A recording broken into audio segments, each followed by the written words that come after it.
ရှုသည်မြေကြီးသာခံယူ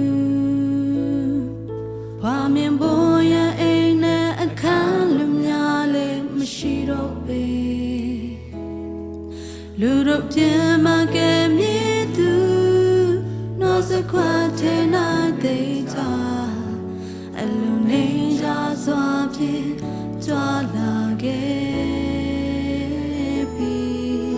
ဘုံပေတော်ကိုဆွင်၍ဤလောကကိုရွေးဖို့ကြွားစေချမ်းသာဘုံစီစိမ်နဲ့တကိုးကြည့်ခြင်းကမတားနိုင်ပေအပြစ်စမ်းမရှိတော့သူ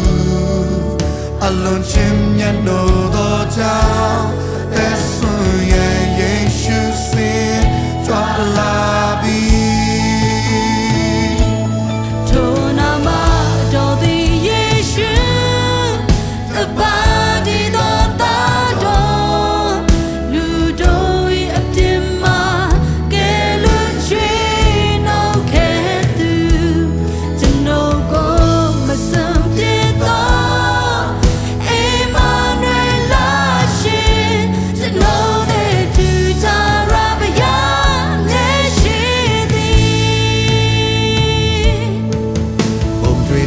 ကိုဆွေ၍ဒီလောကကိုရွှေဖို့ကြွားစေ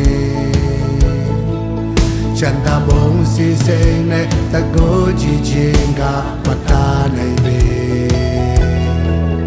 အပြစ်စမ်းမရှိတော့သူအလုံးချင်းမြတ်လို့တော့ကြောင့်အသက်ဆိုရယေရှုစင်